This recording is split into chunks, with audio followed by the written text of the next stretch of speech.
malakenem kanastin ba rashling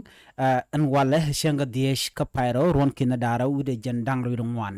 en ler balanga jen gwase me ngur kan konorede mi jira ma jidit kenyan channel me de jenwa kanasi ko kien ko eder magwa magolieng ka dobe dan shaje non kaje en min balanga jen gwase me chala do sha ngwane ti shop ko kudangwan shaka lore wecha ka unit state kama yom chala do ngwend kudangwan chik lore we ka unit state ka shigay machiek jilogo no lochere wecha ka unit state jaro dan bana ko pinge jen gwasme goron wo jen bijen nyaga nas ko ken ko de latitude de kan kula shu gostin gor kon ke de ko tin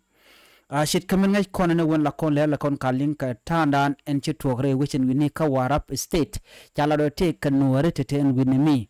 te chirudin mat nasan konte ka be wala kana nyin ka jang wini jen le dan ban kulinga jen gwasme chala do shingwani nuer te shop ka kudang wan chik loire we ka unit state kan ngwan toto ki ngwan nuer toto chala do ke ngwani te kel ke gay machiek te la nyin ka jang wini charo mo chajalat chala do en gay machiek chelo no lochere we ka unit state dungdo shingwani chik lochere we ka unit state kama yom gay machiek chala do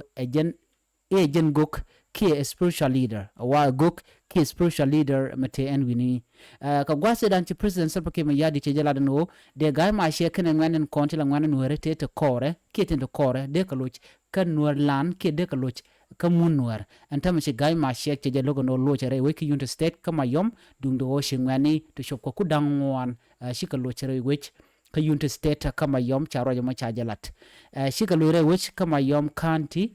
chaka lore kuma mentre wech chala do kan ngwan to shika rodian mat kor kam tush kana ngok tila jang ke dinka shi commissioner duma yom ni luka shey re rik kane din ngwan to shikan kalor kamal luka shey re rik kana din ngwan kana ngwan kon dinikan kana nasan kon dini kare wechin wini chiken ngwane te chup ko kudang wan chiken kalor kalunyan jok gwasdan e tegatin kel ka gay machiek chala no losh ngwane re wesh ke mayom anu bike ter ke kore da ne chi togen wini baroda kapchong ke bi kana kapchong re kore da ne chi togre wejin wini chala do chinedi chup ka kur to kor shiga lutin gwase dan shingwane shiga rodin mat kanetin konti la jang gwada dan la kan nyintin tonmi shingwane riet kir ma yadid e chala no loje mun wari shikara ling shiga lunya tama kama yom kanti ki unit state ka shanga jan dangro wid bangon ka pay ke ron kin daro jan dangro widon wan jan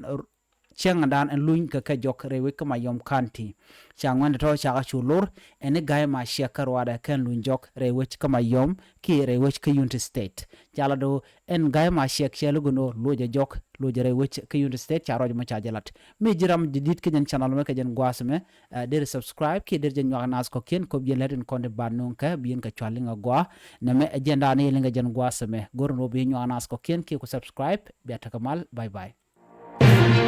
Thank you.